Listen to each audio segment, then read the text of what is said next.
Mark chapter 10. Then Yeshua left the region and went into the district of Judea, across from the Jordan River. And again, massive crowds flocked to him, and Yeshua, as was his custom, began to teach the people. At one point, some of the Pharisees came, seeking to entrap him with the question. Tell us, they asked, is it lawful for a man to divorce his wife? He answered them, what did Moses command you? They replied, Moses permitted us to write a certificate of separation that would be valid to complete a divorce. Yeshua said, yes. Moses wrote this exception for you because you are hard-hearted. But from the beginning God created male and female. For this reason a man will leave his parents and be wedded to his wife. And the husband and wife will be joined as one flesh, and after that they no longer exist as two but one flesh. So there you have it. What God has joined together, no one has the right to split apart. Once indoors, his disciples asked him to explain it to them again. So he said to them, whoever divorces his wife and marries another commits adultery against her. And if the wife divorces her husband and marries another, she also commits adultery. The parents kept bringing their little children to Yeshua so that he would lay his hands on them and bless them. But the disciples kept rebuking and scolding the people for doing it. When Yeshua saw what was happening, he became indignant with his disciples and said to them, let all the little children come to me and never hinder them.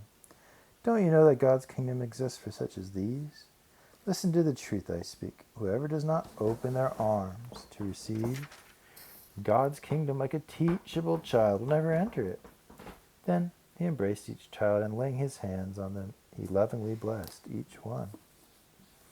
As Yeshua started on his way, a man came running up to him, kneeling down in front of him. He cried out, God, teacher, what one thing am I required to do to gain eternal life? Yeshua responded, why do you call me good? Only God is truly good. You already know the commandments. Do not murder, do not commit adultery, do not steal, do not give a false testimony. Do not cheat and honor your father and mother. The man said to Yeshua, Teacher, I have carefully obeyed these laws since my youth. Yeshua fixed his gaze upon the man with tender love and said to him, Yet there is still one thing in you lacking. Go, sell all that you have and give the money to the poor. Then all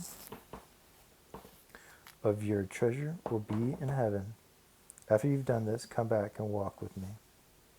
Completely shocked by Yeshua's answer, he turned and walked away, very sad, for he was extremely rich. Yeshua looked at the faces of his disciples and said, How hard it is for the wealthy to enter into God's kingdom realm.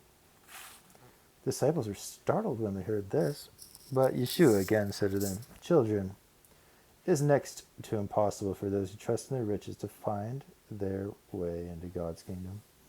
It is easier to stuff a rope through the eye of a needle than for a wealthy person to enter into God's kingdom. But this left them all the more astonished, and they whispered to one another that who could ever be saved? Yeshua looked at them and replied, With people it is impossible, but not with God, for God makes all things possible. Then Peter spoke up and said, Can't you see that we left everything to cling to you? Listen to my words, Yeshua said. Anyone who leaves his home behind and chooses me over children, parents, family, and possessions, all for the sake of the gospel, it will come back to him 100 times as much in this lifetime, homes, family, mothers, brothers, sisters, children, possessions, along with persecutions. And in the age to come, he will inherit eternal life. But many who are considered to be the most important now will be the least important then. And many who are viewed as the least important now will be considered the most important then. Yeshua and his disciples were on the road that went to Jerusalem, and Yeshua was leading them forward. The disciples were filled with wonder and amazement at his bravery, but those following along with them were very afraid. As they approached the city, he took the 12 aside privately and told them what was going to happen. I want you to know that we are going to Jerusalem, where the Son of Man will be handed over to the ruling priests and religious scholars, and they will condemn him to death and hand him over to the Romans. And they will mock him, spit in his face, torture him, and kill him. but 3 days later he will rise again. Jacob and John, sons of Zebedee, approached Yeshua and said, Teacher, will you do us a favor? What is it? He asked. We want to sit next to you when you come into your glory. They said, one at your right hand and the other at your left. Yeshua replied, You don't have a clue what you're asking for. Are you prepared to drink from the cup of suffering that I am about to drink? Are you able to endure the baptism into death that I am about to experience? They replied, Yes, we are able. Yeshua said to them, You will certainly drink from the cup of my sufferings and be immersed into my death, but to have you sit in the position of highest honor is not mine to decide. It is reserved for those especially prepared to have it. Now the other 10 disciples overheard this, and they became angry and began to criticize Jacob and John.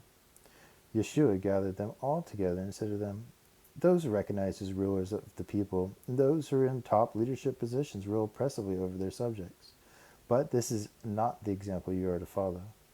You are to lead by a different model. If you want to be the greatest, then live as one called to serve others. The path to promotion comes by having the heart of a bondslave who serves everyone. For even the Son of Man did not come expecting to be served by everyone, but to serve everyone and to give his life as the ransom price for the salvation of many. When Yeshua and his disciples had passed through Jericho, a large crowd joined them.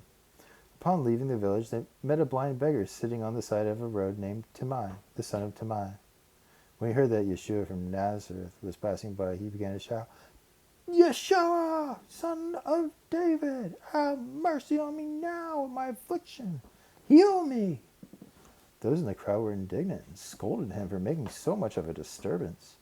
But he kept shouting with all his might, Son of David, have mercy on me now and heal me. Yeshua stopped and said, Call him here. So they went to the blind man and said, Have courage, get up, Yeshua is calling for you. So he threw off his beggar's cloak, jumped up, and made his way to Yeshua. Yeshua said to him, What do you want me to do for you? The man replied, My master, please, let me see again. Yeshua responded, Your faith heals you. Go in peace with your sight restored.